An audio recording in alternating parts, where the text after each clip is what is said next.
What's up, party people? It's Keys Dan with RadioWhat.com, DJLittleRock.com, coming to you live in a living color from the Radio What studios. And this is my podcast, What Makes You Famous? It's an extension of the RadioWhat.com internet radio station that I've been running for quite some time. And if you need DJ services, where do I always send you? DJLittleRock.com. One more time, DJLittleRock.com. Check availability, get a free price quote, and maybe you could have me at your next event. You know I like to party with the people. The people need to be entertained. Are you not entertained? Let me entertain you. Today on the program, speaking of entertainment, I got Rocky Michaels, the man. Oh, you heard him before on the What Makes You Famous podcast. He's out there in Northern California, mostly in the wine country, playing. I mean, if you're ever in the wine country, you look for Rocky Michaels. He's probably out there playing his guitar or maybe his keyboard for the people as they're drinking their drinky drinks and sampling their wine. Yeah. So if you hear something very melodic in the background, it just might be Rocky Michaels. He's got a new album out. His third album is called Wishes. So, and it's available on his website, RockyMichaelsMusic.com. So check that out. But we're going to catch up with Rocky Michaels and find out what Wishes was all about and find out more in the next few minutes. So stick around. This week's shows, I will be at the Rab in Conway, Arkansas, my usual Friday night gig, the Video Dance Party Karaoke Jam. Yes, I said karaoke. It's a little concert starring each and every one of you. You're the stars of the show. All I'm doing is pressing buttons, really. Yeah, I'll play some background music, and some people might want to do a little special dance songs. If you want to hear something special, don't hesitate to ask me. I'll be your human jukebox from time to time. But, it's mostly about the singers, the people, the karaoke singers. You've been working hard all week. What better way to spend your time than with your friends at the Rab in Conway, Arkansas? Friday night from 8 p.m. until 12:30 in the AM. They got a full bar. Kitchen's open. They got some good food back there. The more you eat, the more you can drink. It's not me. It's science. Don't look it up. They got pool tables. They got 10 diamond-style pool tables. In fact, they have a pool tournament on Friday nights. So if you think you're good enough and you want to try your hand at playing pool and possibly make some money while you're doing it, while you're waiting to sing on stage, you could sing, you could play pool, you could do both, you could do either, you could do neither, you could just drink and have fun with your friends. Right there at the Rab. Come on out. 8 p.m. until 12:30 in the AM. Friday nights with yours truly at the Rab in Conway, Arkansas. All right, that's enough intro. Let's get into it with Rocky Michaels. So excited to talk to him about his new album, Wishes. So if you're listening to I got him on Skype. So if you're listening to the audio version of this, I encourage you to check out the video version on my YouTube page, youtube.com/user/KeysDan. Skyping Rocky Michaels now. Hey, can you hear me? Man, look who's on my screen again. It's Rocky Michaels. Mr. Wishes. Hey. That's something new. Wishes. Wishes are new. Let's do that right off the bat, man. Look at your smiling face hanging out. Oh, look at what? You got like a physical CD of your new album in your hands? What? Wait, hold on a second. I think I lost some audio for a second there. Go ahead. Oh, it's a coaster. When I first got a computer back in the night, I guess I've had a computer since the 80s, but they had those CD-ROM trays that came out, and people would go, "Oh, look, a fancy cup holder on your computer. How convenient is that?" No. It's getting harder to find people that actually have CD players. Well, so I know that there's a CD-ROM on my computer. One of my computers still has a CD-ROM. Now they're making laptops and desktops that don't even have CD-ROMs anymore. They just expect you to download everything offline. It's all being controlled on the web. And I say controlled in a certain kind of way, like I'm being cynical. Are we being controlled? Is everything online? People know when you're downloading a certain thing. If I go to Rocky Michael's website and I download his album, are the powers that be gonna know that? I think so. Big brother's watching. You got to be careful. I just something takes me back to my youth, my younger days, about a physical CD. Even if I can't play it, I don't have a CD player in the house, but it's nostalgic, and so why not? I don't even think I have one in the car. I used to have thousands and thousands of records, at least 2,000 records in my possession.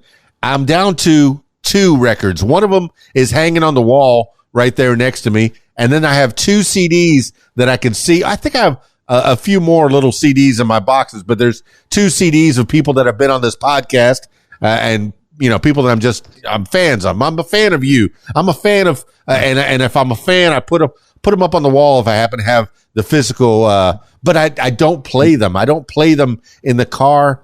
I know that, when you record your music, one of the tricks was to take that music out into the car and listen to it in the car. And if it sounds good in the car, then it's probably going to sound good everywhere that a person will usually listen to something. Is that still the way it is?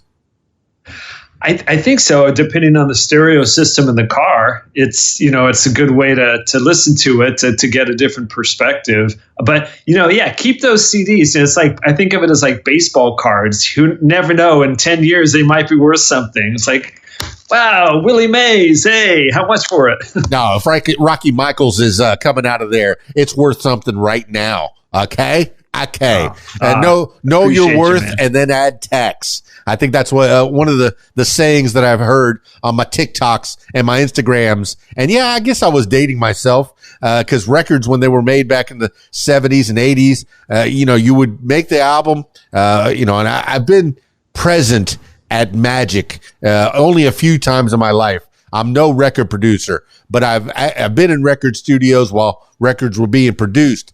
And I was excited to be there to watch the engineer with that, 32/64 slide mixing board in front of him that he knew how to work so well. I have an 8 slide mixing board here and next to me. I barely know how to use that thing, but people seem to be okay at shows when I play for them.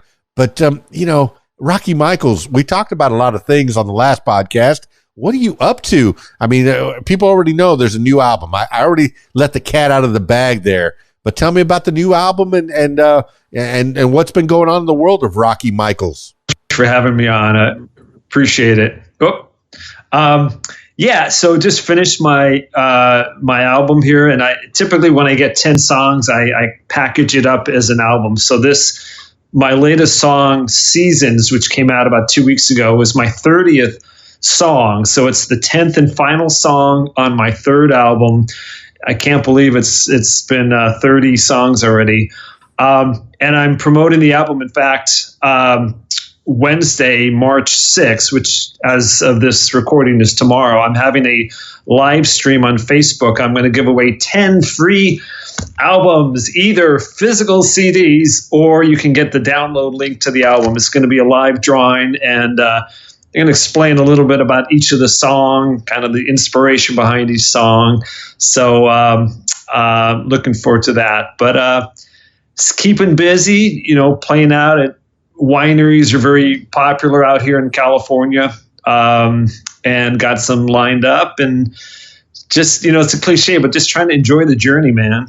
Just appreciate every day. Well, your music is perfect for the winery, for the upper class, for the drinking, for the, smelling the sifter. Oh, yes. Oh, what is that sound in the background? Oh, that is Rocky Michaels. I want him in the foreground while I have this slush of. I don't know. I've seen it in movies. I don't think I've been around the wineries that much. I've been in Northern California, I think at least one time. San Francisco, we talked about that. But the wineries. Do you partake in the wine while you're playing the songs? No, I don't. And the funny thing is, I actually sound better the more wine people drink. So I sound better the second half of my show. I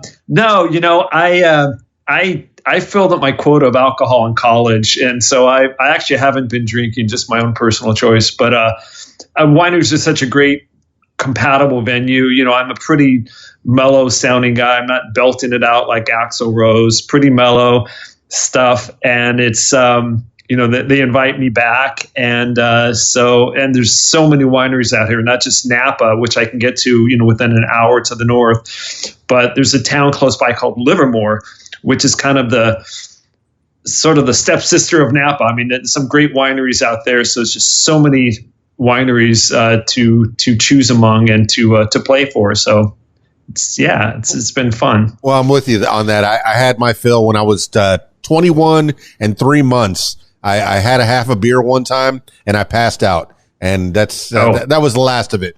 But you're missing out, man. I think Rocky Michael's wine would be a great branding, a great pairing with your music. Since you're already in the valley and you're already with the grapes, I could see you stepping on a few grapes like Lucy in a famous Lucille Ball skit. Oh, yeah.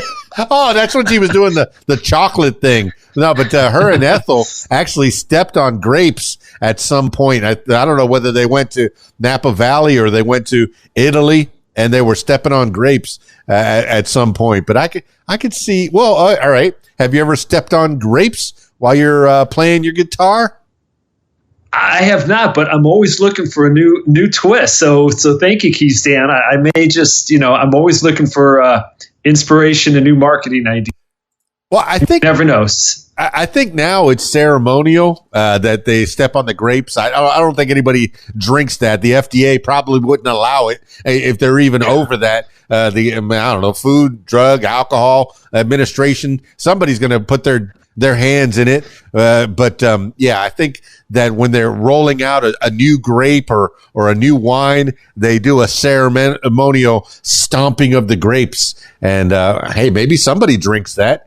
But enough about wine, and I know that's your place, your comfort zone. People are comfortable when they're drinking their wines and they're listening to Rocky Michael's in the wine section. But there's a whole lot more to you than that, Rocky Michael's. I know we started letting the cat out of the bag, letting people know that they can go to RockyMichaelsMusic.com and buy that thing right now. But you're going to give away some free stuff. And I love that you said tomorrow. That means I need to put this podcast out very quickly, which I usually don't do, but I do. But I'm going to do it for you. March 6th, 4 p.m. Pacific time, I'll be on Facebook Live. So, yes. Which Facebook Live would that be? Is it the Rocky Michaels Music's Facebook Live that I have in the show notes below? You're a good man. Yes, Rocky Michael's Music Facebook Live. I think there's a link. I haven't done too many Facebook Lives. My understanding is I'll be set up. I go live, and live, anything can happen. So I'll pick. I have 10 songs on the album, and I'll be picking 10 names out of a hat. So with each song, I'll explain a little bit about. Here's what the song was about. I might play a little sample, pick a name out of a hat, and it should be a fun time. I always love kind of hearing comments and, communicating with the public and kind of having that interaction. So I'm looking forward to it. Yeah, you have a space. Last time you were on the podcast, you popped up right away. You had your headphones on. You had the microphone going. And that's like 99% of the live is making sure that it looks and sounds good. You have a room, you have a space there that if people are on the audio version of this, check out the video version because you'll see Rocky Michael's right there and you'll see that wonderful space. You got the lighting, you got wonderful knickknacks in the background. There's a mirror, I guess it's a mirror there, and there's a guitar hanging up, and it's just nice stuff to see in the background while you're doing your thing. And if this podcast is any indication, it's going to sound good because you don't even have a microphone in front of your face, and I can hear you so well. What is it? What microphone are you using right now?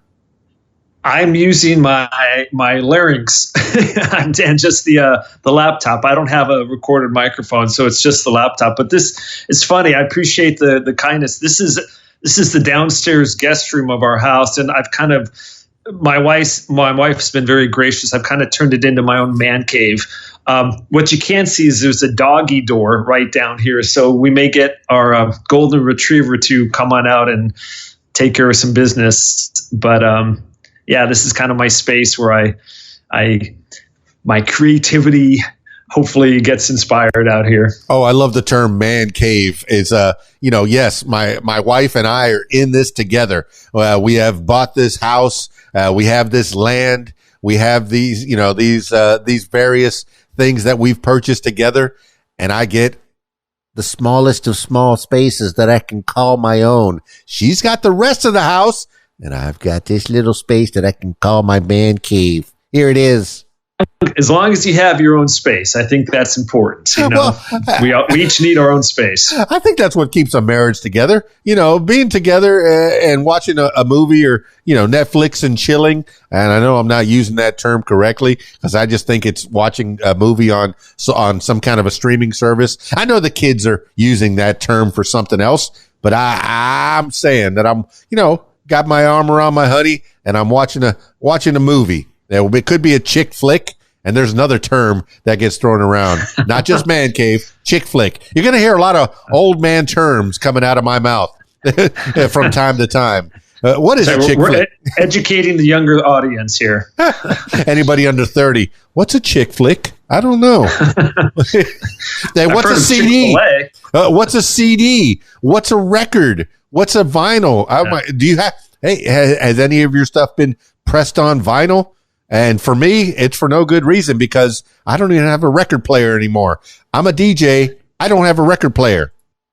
Yeah, no vinyl, although I'm sure they would make great Frisbees. But again, maybe just for the nostalgia. I mean, I grew up, we would have a vinyl record players. No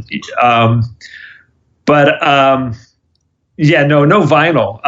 I haven't had anybody really inquire. And so I don't foresee that. But hey, never say never. You never know.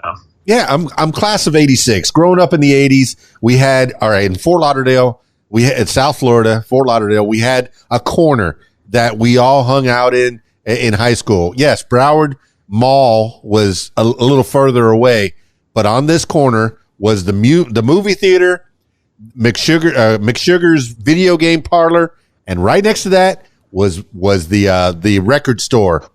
And that guy, He knew that I was a DJ, even in high school. Every time I pulled in my red Mustang, and yes, I'm bragging, I would pull in, and he would go, "Hey, Dan, I got some new stuff for you.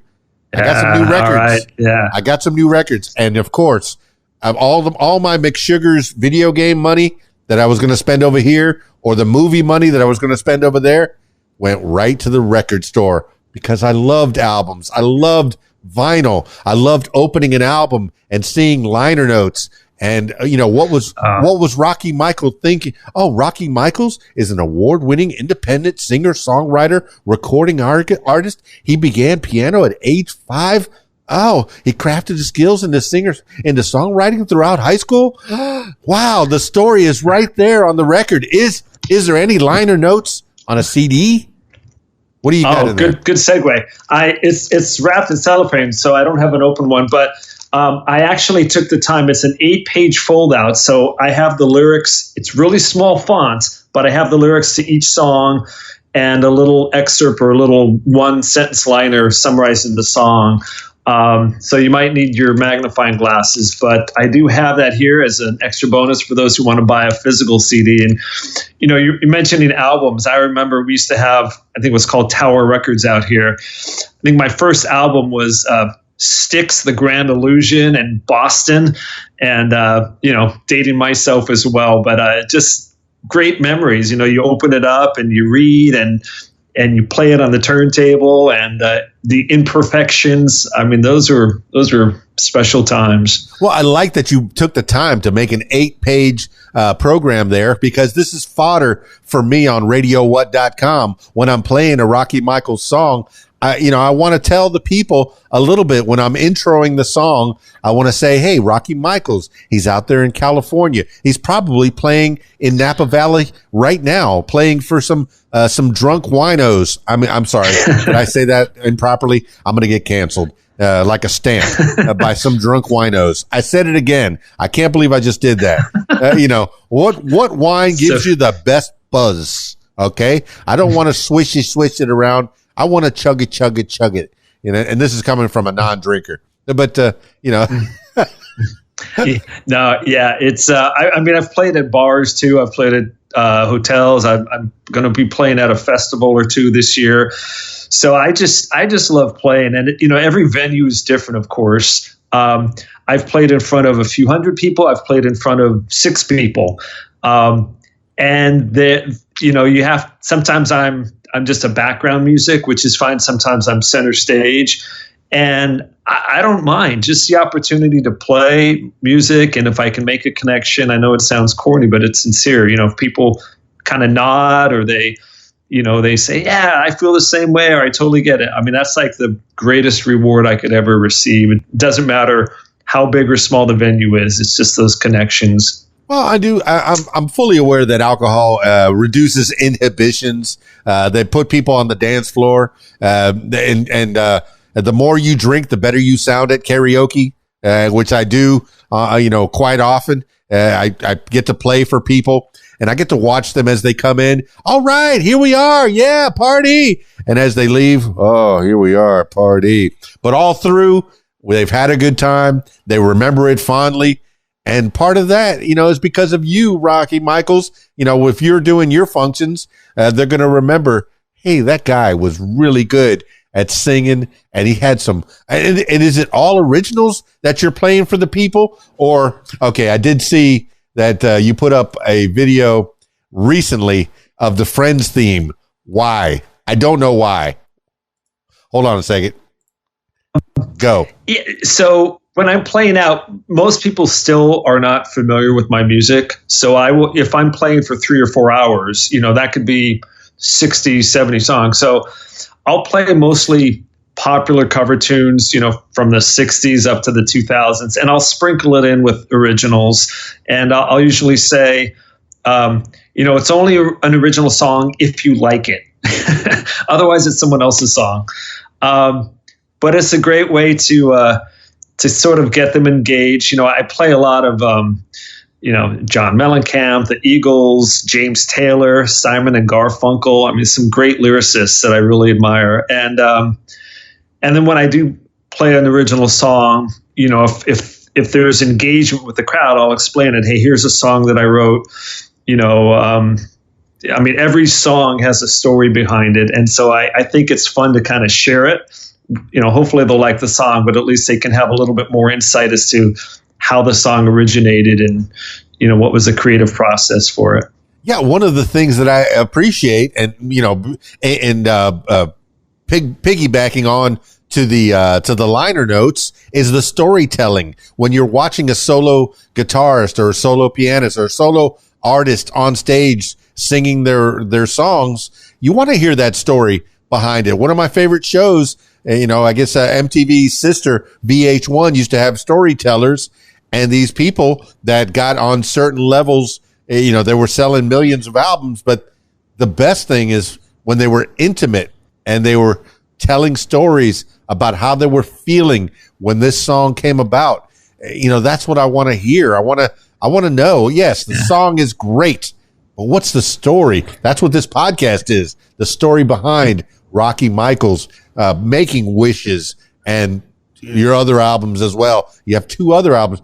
That's your 3rd album. I have not done a song, let alone 3 albums worth of songs.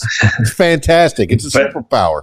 Thank you. Yeah, it's all about connections, like you said. I mean, if I love to hear, an artist, a famous artist who's made it big, and if he or she shares kind of the intimacy of, hey, here's, in fact, oh my goodness, the lead singer of Matchbox 20 went on to have a solo career, and the song 3 a.m., it's 3 a.m. It must be. He played it on the piano, and he said, this is actually not what you think it is. It's a song I wrote about my mother who was going through cancer. And I just stopped in my tracks and thinking, wow, I've been listening to the song the wrong way. It takes on a whole new meaning, but because he shared his vulnerabilities with the how personal that song was. Every time I hear that song now, I'm just like, oh my goodness, wow. And it just moves me. Do you think that information helped or hindered the love of that song? 3 a.m. and Matchbox 20 in general is great. That 90s, that 90s alt rock, I guess, was what's been categorized. Do you think it helped or hindered? I have to think it helped. I mean, how can you not, what's the word? Not sympathize, but just feel a stronger, you feel like the artist a little bit more, even though, he or she's on stage and, but it's that connection that's being formed. And it's we all backgrounds and different status and geography and all this, but we can find a common thread through music. And that's just, it corny, but it's true. It brings the world a little closer together when we can find that connection through music. Yeah. Famously, Barry Manilow's Mandy is about his dog, and Michael Jackson's Ben is about a mouse, a rat. These are, does that make the song better? Or are there any interesting stories about the songs that you wrote that people wouldn't think that song was about that? Well, gosh, every song on my album has a story behind it. I'm just thinking, Wishes is one of the songs, and I just chose it as a title. But that's a song, it's sort of the lullaby of the song. I've got some fast songs, some piano songs, some guitar songs. Wishes is my lullaby song. But that one specifically, we have two boys. When they turned 13, my wife and I wrote letters to them as kind of they're entering, manhood. They're older now. They're 22 and 20. And 2 years ago, I was sitting on the computer and I accidentally stumbled upon the Microsoft Word document of the letter that I wrote to them. And I hadn't seen it in several years. And, it was just my hopes and dreams for them. And so I picked up the guitar, and oftentimes, whether it's a lyrics or a melody, as if I'm doodling it, I try to ask myself, what emotions is it invoking? I mean, am I feeling nostalgic, joyful, sad? So Wishes was a song I wrote for our boys. Everything I want them to be. Don't be good when you can be great. And so that kind of is a special personal song to me. And hopefully those who are parents or children of parents, pretty much everybody, hopefully you can find some connection in that song. See, that is the up and down of being a friends or acquaintance with a singer-songwriter. Is every aspect of your relationship can and will be turned into a song eventually if time is given enough. Because here's this tender moment that you had with your boys or your children at 13 years old. And then, 10, 12 years later, you're writing a song using that same information. So, watch out, people. If you're friends with Rocky Michaels and you go out and, go to a golf game or have dinner, it's going to be turned into a song. I like that. I like that. It's actually easier to write about real life situations.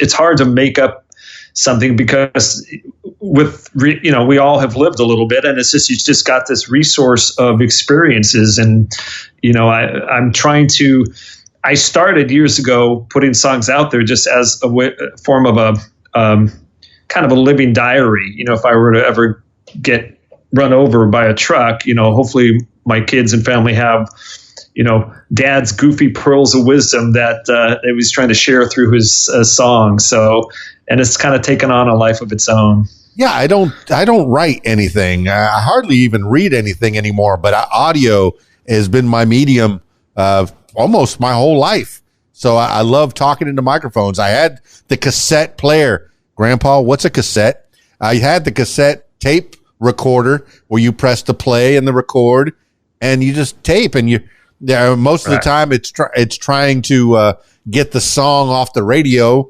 but without the DJs talking, so you can make a mixtape for your honey, for your girlfriend. But a lot of times it's me putting down my thoughts on those records. Did you have a recorder when you were a kid? And I mean, at 5 years old, were people recording you playing your piano? And are there any of those recordings still available? Yeah, I'm not aware of any. Yeah, I mean, I had that tape recorder, you know, and then we'd have the Walkman. I don't recall really recording myself. You know, we had the piano. I took lessons for a couple of years and just grew up with the piano. So I would always come back to it every now and then. You know, it was pre-internet. So it's either, you know, go play ball or ride your bike or, you know, play the piano. But I didn't really, after college, I started a band with some buddies of mine and we played around. And that's obviously, back then we had a 4-track. It was still, you know, old antiquated technology. But that's when I first started, you know, recording ourselves. And, you know, I mean, it's amazing technology these days, really for the independent artist. There's so much you can do at your own, you know, so much available at your own disposal with modern technology these days. It's really a great time to be an independent artist. No, I'm looking, and well, like I said, your recording is wonderful, and you're not even using an exterior mic. You're using the microphone that is on your computer. So for minimal amounts of money, you can make a demo. If you are a creative, you need to go create. Rocky Michaels, you're living proof. You know, if you want to make an album, why not make 3?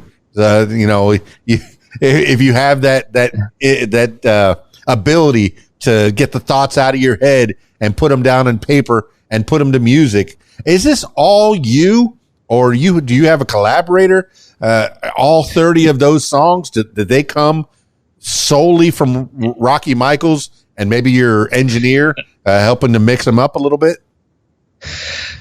Yeah. So, all the songs are original songs. I mean, my mind is always 24/7, which is probably why I look so tired, just because I don't sleep. I'm always constantly thinking. And 3 a.m, I get an idea and I, you know, put a little recording into my phone. So it's been the only thing I've outsourced has been the session musicians. And again, speaking of modern technology, I've worked with a few musicians. Most recently, a great producer in Nashville called Stacey Hogan, but we're 2,000 miles away. I've never met him. And, you know, I will send him a scratch audio file. We'll chat about it. You know, he'll record some session musicians. Maybe I'll record the piano. Oh, here comes our dog. Yes. And I'll lay my vocals and we just ping pong back and forth, you know, with audio, exchanging audio files. And you couldn't do that 10 or 20 years ago. So, that's what I was saying. Great time for an independent artist. See, I was waiting for a special appearance from the dog. Yes, we have a special guest, the dog. I'll try to get him on. He's a golden retriever, and his name is Jackson. So when we got him, I refer to him as Jackson Brown. And my kids are like, "What?"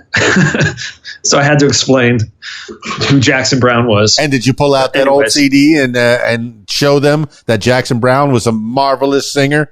And he is, was it Jerry and the Crew, or was it Eddie and the Cruisers? Eddie and the Cruisers. Isn't that Jackson Brown? Oh, I don't know. I know I'm familiar with the movie, but was that, I don't recall, but he's got some great songs. And again, great singer-songwriter. You know, with Spotify and these days or YouTube, you can just show the younger generation some of these great artists of, you know, the 70s and 80s. Well, what sums up, you know, putting on a show is Stay, the Loadout. Oh my goodness, what a song! You know, to write a song like that just gives you the feels. Because while everybody is, you know, pulling down some of the non-important wires, there's one solo artist, Jackson Brown, Rocky Michaels. Yeah. And while everything is coming down around him, all the staging stuff, he's alone. You're alone. And playing a powerful song. Oh my goodness. And sending chills, not just to the stage hands, the roadies, but the people that are kind of straggling and maybe the staff that's cleaning up. I love playing cleanup music. You know, after the show is over, after the wedding is over, I'm still playing. I don't want this to end. That's the feeling. Yeah, no. Music is great. I just, it was important for us to really have music in the house. And, our youngest son is taken to music. He's actually a phenomenal musician, just at a quick ascent.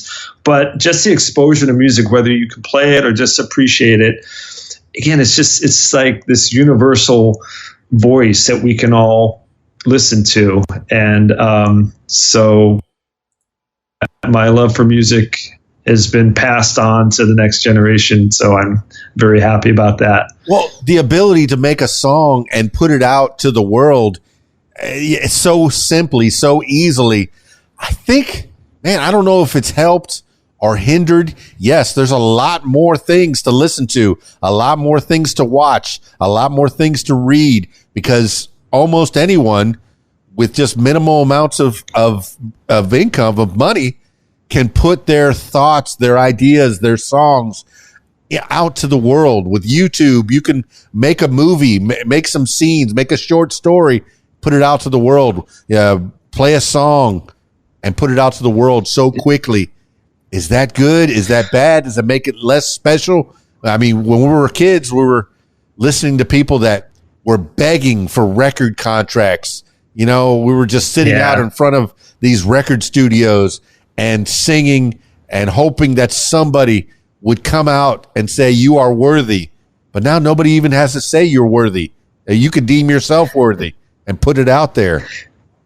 Yeah, I still believe, there are some, people who go viral and they make it to fame, and there are some phenomenal artists who never really, quote unquote, make it. But as a generalization, I'm a believer that the cream kind of rises to the top. And if you have that talent, I'd like to think, maybe it's wishful thinking, that eventually there'll be enough people noticing, and that'll help lift you to greater heights. So, but for me, I'm not anticipating I'm going to sell out Yankee Stadium anytime soon, and that's okay. I appreciate every day waking up and being able to play music, perform, write music, share my stories. And again, those are just real gratifying rewards for me. It's a tough world out there these days. So trying to find the positives and appreciate, the journey, as opposed to just focusing on the destination. That's kind of my guiding light. Well, these are your wishes and my wishes for you. See what I did there? No, and you can go to Yankee Stadium. I want you to sing at least the national anthem in front of 40, 50,000 screaming fans. How much does the Yankee Stadium hold? If you could, hey, I'll sing the national anthem, and then you sneak in your life. Hey, that's not the national anthem. Hey, why not? It'll take them at least 60 seconds to catch me if I get a head start singing. So, of course, I'm out here in San Francisco, so we're Giants fans. But no, I think somebody did that on Saturday Night Live one time. They were supposed to sing one of the hits, and they had a new song that they wanted to put out there. It might have been Iggy Pop, if I'm not. Man, was it? It's one of those. But he was supposed to sing. Like Wild One. It's a real wild one. I'm a wild one. But he sang a new song that wasn't cleared, and it was live on the air. Switch. What are they going to do? Switch and bait. Yeah, bait and switch. So do a live show. Hey, you're going to do a live show. Give away CDs. Man, that's very nice of you that you're giving away CDs with how hard it is to make it in this business. My goodness, just the cost of pressing and putting those CDs together. Are you going to make that back in this day and age? Like I said, back in the day, you would get a record contract and they would give you an upfront bonus for signing on. Of course, that was detrimental because you had to pay back that bonus. But all the money you're making as an independent, it goes in your pocket instead of somebody else's pocket. I don't know. Is it better now? Are you making money? on CDs, or is it all live shows now? I'm not making money on CDs. I'm not in it to recoup if I send 10 physical CDs or downloads. It doesn't cost anything to send a download link, but it's not about making money. And even on Spotify, you get paid, a decimal is 0.0004 cents. So, I think it's very hard from the outside looking in to actually make a good amount of money in this business. It's so competitive, but my approach is that I'm in it for the enjoyment, and whatever comes of it, that's fantastic. Fortunately, this is my passion, and I hope I can continue to do this if I still have all my mental senses, when I'm in my 90s. It's not my day job, so I'm able to have my alter ego come out at night and on weekends and perform and share my music, and I hope I can continue to do that. Yeah, I know that there's the Spotify thing. It's most of the musicians that I talk to really are down on Spotify. But there was one lady musician that I talked to, and I can't remember her name exactly right now, but I talked to her, and she gave praise to Spotify that she's gotten so much exposure out of Spotify. And I guess if you're at a certain level and you need exposure, yeah, I guess Spotify is going to give you that. Apple Music, is going to give you that. The ability, even YouTube, to listen to that, listen to the music for free, and then hire them out for a gig. That was what she was praising. Yeah. I think the doors are there the opportunities are there to go through. I think at the end of the day, it's talent, to be honest, and I think those who are really exceptional at their craft and have the talent, they will get noticed. And Spotify, YouTube, these are all avenues to get you to that. It doesn't guarantee that everyone who's on Spotify and YouTube is going to, have tens of millions of streams. At the end of the day, I think talent really has to, take the baton and help you get to the higher level. But the opportunities are there. Yeah, the cream will rise to the top. I think famously Justin Bieber and maybe Nicki Minaj are YouTube stars that, they started out on YouTube, just doing their thing, doing what you're going to be doing, playing the guitar, in front of a camera, somewhat like you are right now. And, people are watching. I don't know the right platform for certain things. I mean, that we have to know so much. It used to be you could pick up a guitar and go play and go busk and make some money. Me, it was 2 turntables and a microphone. That's all I needed. Now I need lights. Now I need to know how to make flyers, and I need to know how to set up speakers. And you're expected to do so much. Do you have a PA system that you have to set up yourself, when you're playing out, or are you able to plug and play to most of the places that you go? By design, I'm pretty much self-contained. All I need is an outlet, and I just tell the venues, just point me to the nearest outlet. I've got my extension cord, I've got my PA system. It's very versatile. I can play indoors if it's quiet. I can play outdoors, in the garden of the winery. So I'm pretty all inclusive, so that makes it easy and flexible. So I don't have to necessarily rely on things that I might not be able to control. Well, for people that are following your footsteps and they'd like to be a Rocky Michaels, hey, that's a good aspiration. Be a Rocky Michaels. Now, what gear are you bringing to set to an example of a show? You got the guitar, you got a microphone. What gear are you bringing to set up a show? I heard the last part of that. Oh, okay. Can you hear me? Yeah. What gear are you bringing to a show? So I'll have a guitar. I'll have a backup guitar. Sometimes I'll bring my keyboard behind me there. And then I have an amp, and it's a tall Fishman amp. So it's a big, tall, vertical amp. And and that's my microphone. I mean, the basic, the stand. I'm kind of old school when it comes to music. I still have my laminated sheets and my paper songs. I know, like the young kids of today, have it all on their iPad. I feel comfortable being able to touch and feel this and shift it around. So I'm kind of an old dinosaur that way, but a lot of different ways to go about it, and you got to find something that you're comfortable with. There's no wrong way. It's whatever works for you. Rocky, man, one of the thrills of going to a concert, if you were one of the lucky few that could get a page of the stage, the performance schedule, what do they call it? The song list, the song, the set list. The set list. If you can get that, yes. And then possibly signed. Oh my gosh! You thought you came away with gold? Yeah, you can go out and buy a T-shirt, or you can go, but a signed set list. Wow, Rocky Michaels signed this set list, and now I'm going to sell it on eBay for $10,000.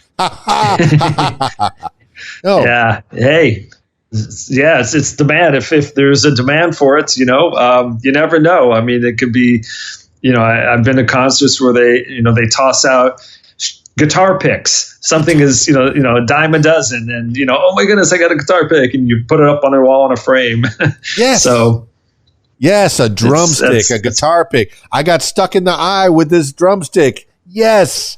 That was the best day of my life. Best day, and it was it John Allen? No, oh my gosh, who's the drummer for Def Leppard?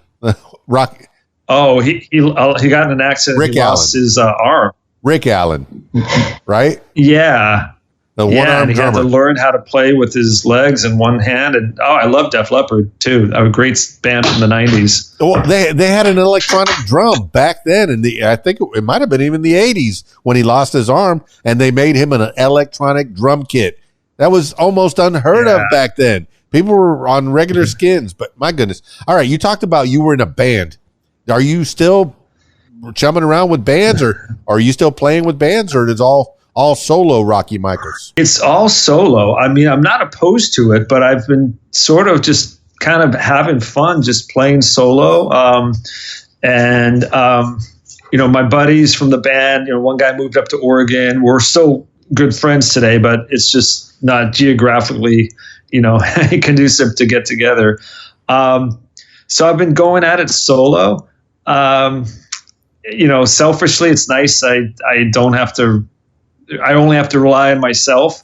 But it'd be nice, it's a whole nother dynamic to actually play with the full band and have a little bit more to the show. So I'd love to have that as an option. I just haven't done it to date. Yeah, it's hard to get a group of people, especially as we get older and we get families and responsibilities. It's hard to get a group of people to travel around the city, let alone around the country and even around this planet of ours. It's hard to get people together. That's why there's so few super groups that stand the test of time. Even the Beatles only had, 10 years? Not even 10 years.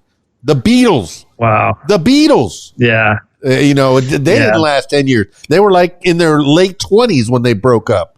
Can you imagine people still in their 50s, 60s, and 70s? Only the Rolling Stones. I remember seeing them on the Steel Wheels tour that we called the Steel Wheelchairs tour. Oh, the Stones are getting so old. They're never going to be playing. 20 years later, they're still playing together. Oh, my God. They're an inspiration.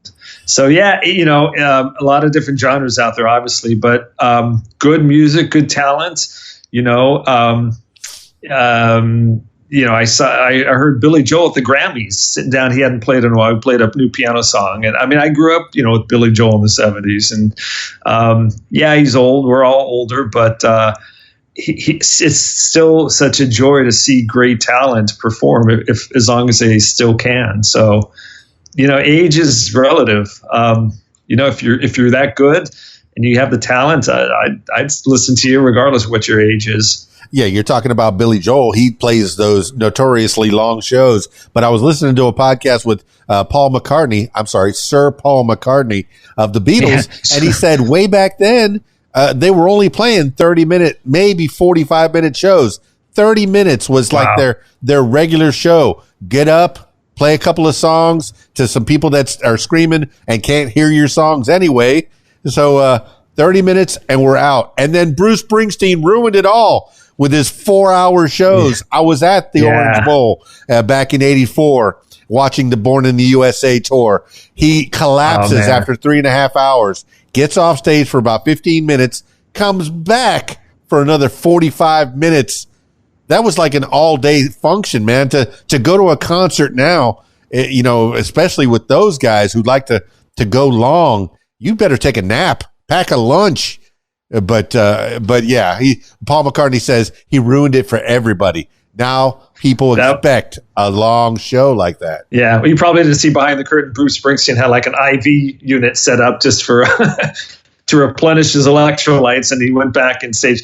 Yeah, that was his reputation. I mean, Bruce Springsteen putting on those 3 or 4 hour shows, and I mean, he's the boss. So that was so cool. Yeah, and then of course Billy Joel and Elton John following in suit. I don't think that they did very long shows before he did that. So after that, it was just you expected to go to a concert. Now, are you opposed or unopposed to being part at least of a festival? So if people came out, they didn't, maybe you wouldn't have all the weight of the entertainment on your shoulders, Rocky Michaels, but maybe a couple of different bands that would share the entertainment. Absolutely. In fact, ironically, that was one of my goals I set for myself for 2024 to try to break into some festivals. So I have one lined up in July, and I'm waiting to hear back on another. I started reaching out in January, but I'm finding out, to get into festivals, you really got to reach out to them in like October, November of the previous year. So I'll, duly noted for next year. But it's a built-in crowd and a great opportunity for exposure. And just, again, another hopeful opportunity to play somewhere and just share my music. So as I said, whether it's 3 people or 300 or festivals, people walking back and forth, drunk on wine. I'm just grateful for opportunities to play. And every time I play, even though I've been doing it for years now, I still learn something. I'll try to record myself and critique myself afterwards, and always an opportunity to learn and improve. Well, you're ahead of the game for the 2025 season. I suspect that there will be a festival, if not this year, next year. And how far are you willing to go? Do you want to stay in the Northern California area, or will you go cross country if the time is right, or maybe if you could bring your wife along and maybe some of your children, that'd be fantastic. But I don't know. How far are you willing to go? Yeah, well, to date, it's been sort of greater. I've been as far north as Redding, as far south down by Monterey, which is a couple hour range. And again, there's been just a bountiful, plentiful amount of venues out here. But I'm not opposed. If there's a demand and an interest, let's talk. Festival providers and venue coordinators, I'm happy to pack up the car or whatever it may be. If there's an opportunity and an interest, to share my music, I'm not limited. Yeah, here in the South, especially, I like going to the fairgrounds, and you get to see, some of the local talent just out there doing their thing. Maybe they're not, maybe they weren't paid up front, but they got a bucket out front that says tips. Throw a few bucks in there, show them some love. Yeah. And at least that pays for their gas home, or at least the gas there and back. Maybe lodging if it's kind of far away from home. But that's the best. And buy a T-shirt and buy a CD. That's the way that you're making money these days, because it's certainly not from streaming. Now, the streaming, yes, there's exposure to the streaming. I don't want to keep downing on the streaming. I think that lady had a very valid point, that there is exposure to the artist, more ears. The way anybody really in the world can listen, if whether it's fans or producers or labels or venue coordinators. I mean, all you got to do is go on the computer, from the comfort of your home, and you can listen to pretty much any artist who's on the streaming platform. So in that regard, it's absolute greater visibility. And, getting back to the festivals, it's also a great opportunity to network and to meet people you might otherwise not meet, whether it's fans or other musicians who are on stage, find out, hey, where are you playing? Where are you from? And just networking. Yeah, so good opportunity for that. One thing I've noticed, and I know that the youth are going to be more opportunistic, and they might step on a few necks to get up the ladder. But the ones that are seasoned will network together. Musicians will play together. I know that there's a local club here called TC's, and it used to be the Grand Ole Opry West. I heard years ago that it was a Grand Ole Opry subsidiary, I suppose. But there's musicians on Sunday night. We'll do like the Sunday night jam, and it'll be a musician from this band and a singer from that band, a drummer from that band, and they'll all play together and just show the love. Maybe they're not even getting paid for those nights. TC's reaping all the benefits of these people that just love to play. Rocky Michaels, I can tell you love to play, whether it be the guitars or the keyboard behind you. You love to play for people. Yeah, it's okay to play by yourself, but when you play for people, there's an energy exchange. Whether that be metaphysical, however much you feel. I know you're in California. There's a whole lot of the gemstones and the energy transference and yes, the magic of California. But hey, no matter if you believe it or not, playing for people is a whole lot better than playing for yourself. Yeah. It all goes back to those connections. Like I said at the start, that's the best part. It's the best part when you can connect with people. And so we need more of that. That's the beauty of music. Well, all three of your albums are available for download on your website, RockyMichaelsMusic.com. You got The Great American Dream. That's your debut. That's got, 10 songs. And then Music for My Soul. That's the second album. It says it right there. Second album. And then, of course, your third album, Wishes. Wishes, just a one-word title. I mean, how did Wishes come about? Well, that you take it to a studio. What studio was it? Give some shout outs. The people that are helping you out along the way. Yeah. So the Nashville producer, there were two, I think, for this album. They were both in the Nashville, Franklin, Tennessee area. And I've never met any of them in person, but like I said, I would start with a scratch idea. I'd send them an audio, either me playing guitar or piano, and we'd chat. And most of the session musicians are recorded there. I will play piano most of my songs. A few songs I play guitar, but I'm, admittedly, they're much better guitar players than I am. So that's really the only outsourcing. Everything else, even all my social media content, even my videos, it's amazing what you can do with a tripod and a smartphone. So all my videos, with the help of my son, I mean, I've been doing in-house.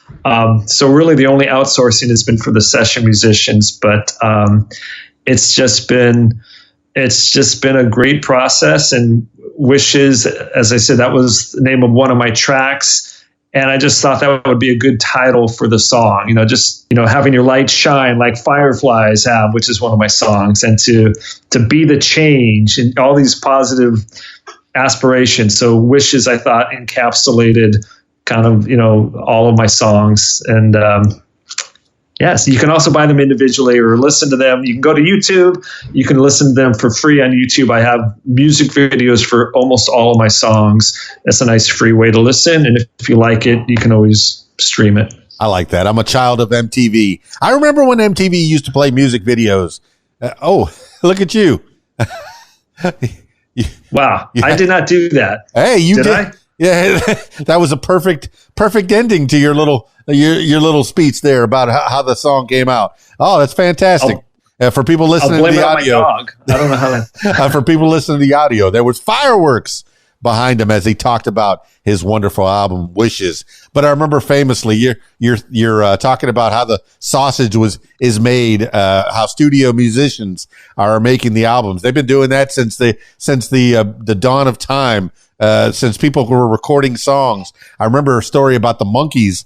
They were famously a band that was put together for a television show that did not know how to play instruments, but they wanted to record a song. They wanted to record their own songs, so they learned how to play instruments. They show up to the recording studio and they said, all we need is the singer, Davy Jones, and everybody else can go home. Peter Tork and Mickey Dolenz, and they put their heads between their legs and tails between their legs and went, we learned how to play this for nothing. Of course, they did play live, and they played concerts famously shortly thereafter that. But for their first album, it was all studio musicians. And hey, man, they're iconic even to this day. I mean, you can probably find reruns of the Monkees. It was a short-lived series, but they stood the test of time. So. Where? I'm going to go watch them now. I'm going to go watch the Monkees now. Yes, I love them. Okay. All right. I've taken up a lot of your time and we've caught up, man. I'm so glad that you got new music out there. Rocky Michaels, Wishes. And you don't have to wish for it to be out there because it's a reality. It's already out there. And he's going to be giving away CDs. So stay tuned for that live. Crinkle, crinkle. For all the ASMR people, I'm hearing crinkle, crinkle in my ears. Ooh. Yeah, I can't do it too loud, but yes, thank you so much for your time. It's always a pleasure coming on. Appreciate you and what you do, and for the shout out, and love to follow you as well and some great stuff. So it's all good. Well, make sure that you follow Rocky Michaels, like, share, subscribe, comment, all that kind of thing. It's free. It's free to like, share, subscribe, and comment on Rocky Michaels' page. How about that? All right. I don't want this to be the last time that we talk, but as time progresses, come on back and we'll chat some more on the What Makes You Famous podcast. I always finish these things off with last words for the people. This could be words to live by, something you heard a long time ago, a mantra you wake up with every morning, or whatever pops into your head at this moment in time. Rocky Michaels, give the last words for the people. Oh, last word. Okay. You're gonna reference one of my songs, Be the Change. I think it's the last song, number 10. No, I'm sorry. I take it back. It's not, but it's somewhere on there. There's the message of the song is you can drop a pebble in the water, and the pebble is like really small and insignificant seemingly, but it creates something larger than itself. So we all have the ability, as insignificant as we think our actions are, to create positive change. So everybody out there, be good, be positive, spread some positive mojo, and we're all in this together. Rocky out. Well, there you have it, party people. Rocky Michaels. What a cool dude. And his music, so cool as well. Perfect for those backyard parties. You're just chilling with your friends. You put a little Rocky Michaels CD. If you're one of the lucky ones to win the CD. And if not, hey, go out and buy it. He's got the downloads available. You can download the whole album for $9. Add to cart. What's it? $9 for the download. Add to cart for CD and a download. $10. What? Oh, we're robbing him. We're robbing you, Rocky Michaels. That's not enough, man. CDs used to be what? $20, right? For the good ones. It's half that. That's worth it. That's a lot of value right there.